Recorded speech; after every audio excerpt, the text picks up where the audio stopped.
Spain's economic woes have deepened further by signs that its real estate crash is gathering speed. Dr. Frank Hollenbeck joins me in the studio today to share his views on this. Frank, good morning. Thank you for joining us. Housing prices are down approximately 24% from their peak in 2007 and are expected to sink a further 35 to 40% over the next 10 years. Talk us briefly through how the Spanish housing market came to be in this position. Well, housing prices in Spain went up 30% higher than in the United States. Now, if we look at the U.S., which has a population which is 6.5 times larger than Spain, the U.S. currently has about 2.5 million homes that are for sale.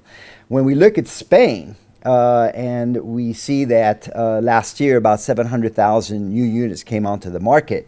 Spain has a total amount of homes for sale of about 15 million homes. So you can see that the current situation in Spain is actually quite worse than it is in the United States. The bank's response to this has been to flood the market with cheap property. Santander launched a fire sale of flats at less of half the original asking price. Is this the correct response, do you think? Well, the IMF has said that it's going to take 4.5 years to clear unsold homes. If we look at the prices in Ireland, which had a housing bubble similar to Spain's, housing prices would have to fall to 35% just to get to the level Irish prices are today, and they're still falling. Based on historical evidence, the likelihood is that Spanish housing prices will probably fall 60 to 70%. What we've seen from the past is housing prices will tend to drop below trend line, and they tend to stay below trend line for many years. My guess is that this housing situation is going to be a drag on the economy for at least another 10 years. Now, if we look at the banking sector, we have a situation where banks made extensive amount of loans to the housing sector. And currently there's about 400 billion euros that has been allocated to the housing sector. About 176 billion are questionable loans, and we have 36 billion that are non-performing loans. Now, the government should really have dealt with the problem right from the beginning in 2008. In other words, it needed to do what Sweden did in the 1990s, which is to nationalize the banks, force reconsolidation, take on bad assets, sell them off. That's what Spain should have done. Now it's a bit too late to do so. At the moment, the government is saying, well, banks have to allocate 50 billion to these non-performing loans. The problem is that where are the banks going to get the money, given the fact that they're already sitting on really a situation that's really bad in terms of their non-performing loans in the housing sector. And the last thing is that we have a situation where 80% of Spanish household wealth is in housing, and we have about 24% of households own a second residence. So if we have a significant drop in housing prices, which is almost a certainty, then we're going to have a significant wealth effect on the Spanish economy. So I don't really expect the Spanish economy to turn around for at least a decade. It's going to take them that long to clear the malinvestment that was related to this housing sector. A lot of people don't realize, they keep talking about housing, but it's not just housing. It's everything related to housing. It has to do with furniture, it has to do with, washing machines, it has to do with refrigerators. In other words, we have it's not just the housing sector, it's everything related to the housing sector. And we need this malinvestment to be cleared off so that we can start anew and develop goods and services that are more in line with society's demands for goods and services.